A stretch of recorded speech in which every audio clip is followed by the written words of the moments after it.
Bismillahirrahmanirrahim. Halo, Assalamualaikum warahmatullahi wabarakatuh. Salam perjumpaannya semua untuk kelas 7. Kembali lagi kita masuk materi yang baru, yaitu bab yang ketiga. Materinya bab yang ketiga yaitu perumusan dan pengesahan Undang-Undang Dasar 1945. Kemarin kita sudah melaksanakan beberapa serangkaian ujian harian yang kedua dan juga penilaian tengah semester minggu lalu. Dan saya lihat sudah memang hasilnya ada yang baik dan juga ada yang masih kurang. Jadi untuk ujian-ujian selanjutnya mohon supaya nilainya agak lebih bagus. Ya, mungkin kita dari penjelasan materi ataupun mengerjakan tugas kalian bisa mempelajarinya. Ya, baik. Tentang materi yaitu penjelasan konstitusi atau Undang-Undang Dasar 1945.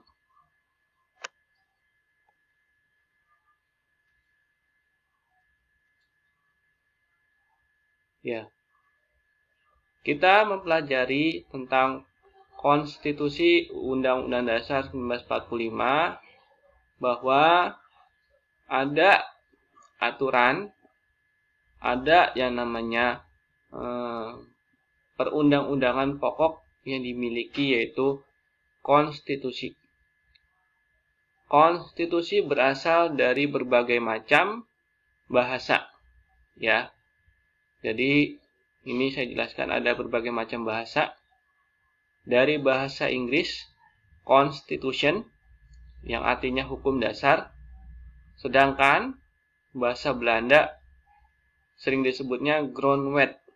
Ya, grond itu dasar, wet itu aturan. Konstitusi berasal dari bahasa Latin, constituo, yang berasal atau yang berarti hukum atau prinsip. Ya, dalam bahasa Perancis ya dibedakan antara droit constitutionnel atau konstitusi dan loi constitutionnel atau undang-undang dasar yang tertuang dalam naskah teks. Jadi intinya sama. Jadi seluruh negara ya itu punya yang namanya hukum dasar. Ya, hukum dasar yang berarti di sini yaitu hukum yang tertuang dalam naskah tertulis yang mana hukum itu memuat prinsip-prinsip dasar suatu negara.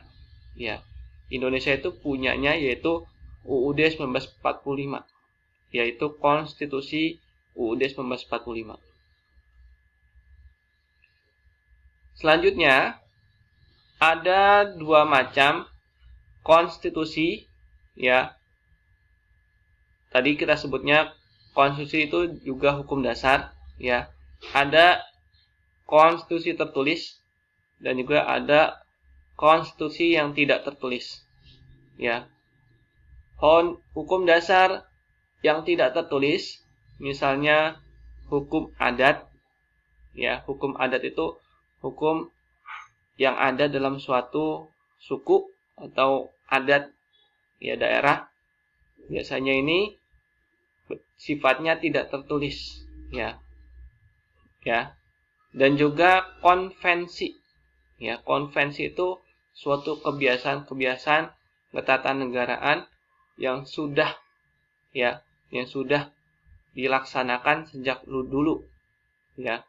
Seperti adanya sidang paripurna ya MPR sebelum 1 hari kemerdekaan Indonesia tanggal 16 Agustus ya. Jadi kebiasaan dalam penyelenggaraan negara itu namanya konvensi. Sedangkan hukum dasar yang tertulis misalnya Undang-Undang Dasar 1945 ya. Jadi ada yang tidak tertulis maupun ada yang tertulis yaitu konstitusi itu tersebut sendiri ya.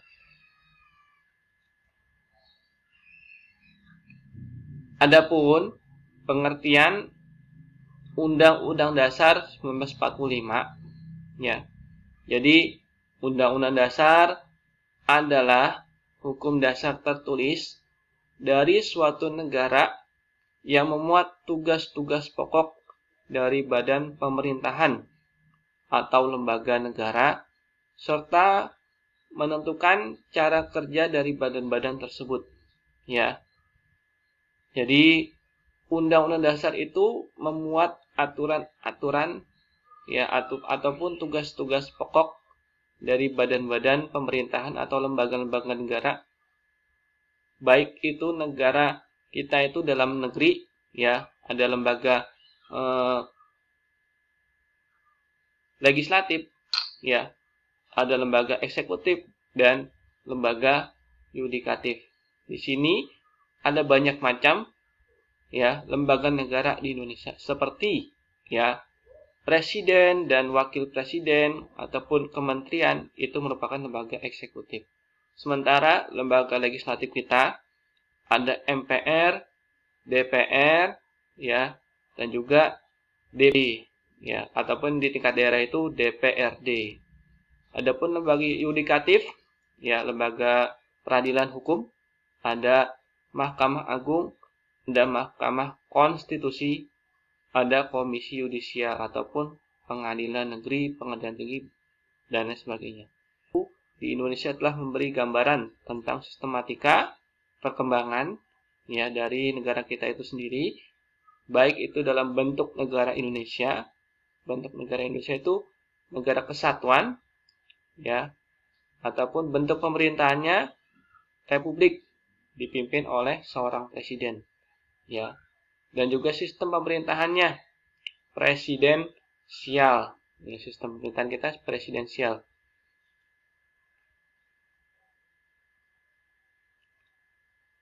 Ada berlaku di negara Indonesia. Sini ada 5, ya. Mungkin ini hanya penjelasan sedikit saja, ya. Jadi ada 5 konstitusi kita yang pernah berlaku, ya. Ini yang kita pelajari saat ini UUD 1945 yang pada saat disahkan pada tanggal 18 Agustus pertama kali 1945 setelah 1 hari Indonesia merdeka, ya. 18 Agustus 1945 sampai dengan 27 Desember 1949, ya. Pertama kali kita menggunakan UUD 1945, ya. Yang kedua, bergantilah UUD tersebut karena berbagai macam dinamika perkembangan, ya, adanya pemisahan bentuk negara kita dulunya yaitu Republik Indonesia Serikat, makanya konstitusi ini dinamakan Konstitusi RIS, ya, Republik Indonesia Serikat. Ya, dimulai pada tanggal 27 Desember 1949 sampai dengan 17 Agustus 1950. Ya, karena memang konstitusi RIS ini tidak berlangsung lama, ya, tidak setahun, ya, karena memang banyak sekali pertentangan. Ya, tadi kita berlangsungnya pada saat konstitusi RIS ini, ya, karena memang tidak lebih dari 1 tahun, ya. Ini menandakan bahwa wilayah pemerintahan kita belum sepenuhnya ada, karena memang adanya suatu pergolakan agresi militer Belanda. Ya, pada saat itu Belanda memisahkan wilayah Indonesia beberapa bagian, disebutnya Republik Indonesia Serikat, ya. Selanjutnya, tidak sampai setahun konstitusi RIS itu diganti dengan Undang-Undang Dasar sementara pada tahun 1950, dimulainya tanggal 17 Agustus 1950 sampai dengan 5 Juli 1959.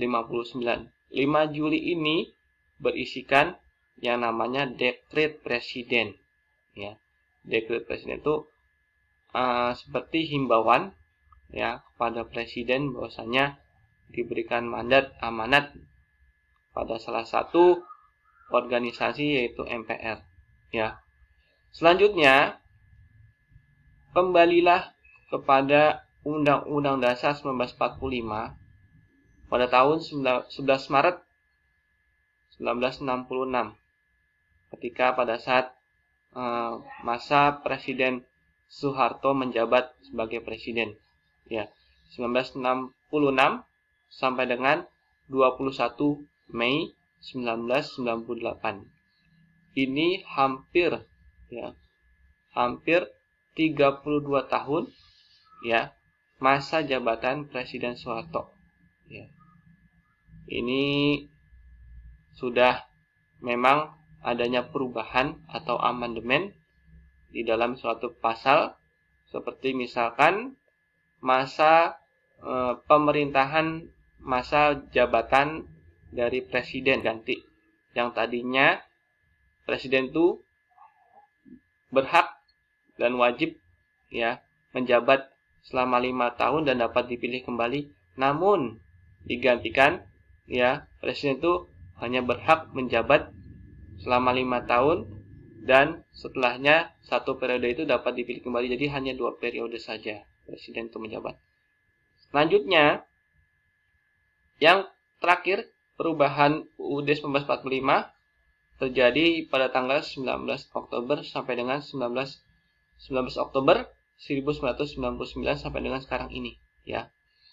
Jadi sekarang ini sudah terjadi 4 kali amandemen perubahan UUD 1945 ya.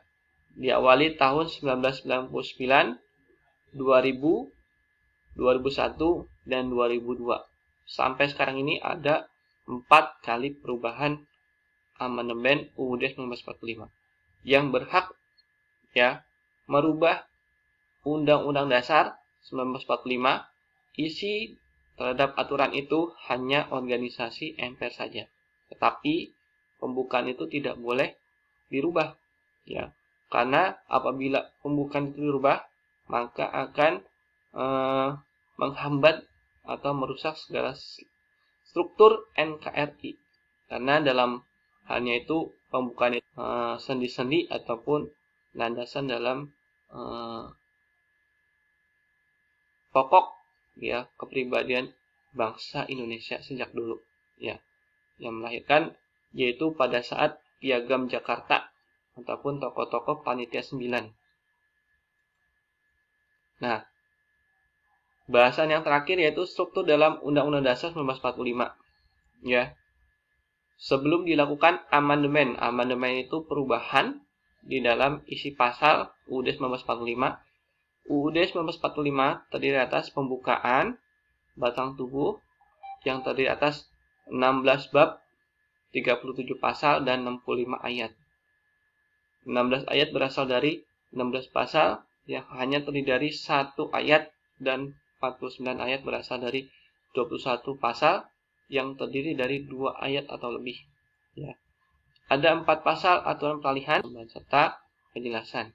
Nah, setelah itu, 4 kali perubahan sampai saat ini Undang-Undang Dasar 1945 memiliki 16 bab dan 37 pasal.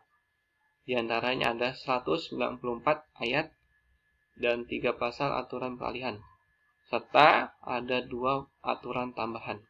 Ya, sampai di sini materi kita tentang penjelasan konstitusi atau Undang-Undang Dasar 1945 ya. Semoga kalian dapat mengerti dari penjelasan ini dan paham, dan juga apabila kalian kurang paham atau kurang jelas, kalian bisa melihat di buku paket ataupun di buku lainnya ya, baik itu di internet juga boleh ya. Terima kasih banyak, semoga kalian mengerjakan tugas PJJ ya, dan juga tetap semangat, tetap selalu jaga kesehatan ya. Salam sehat, terima kasih.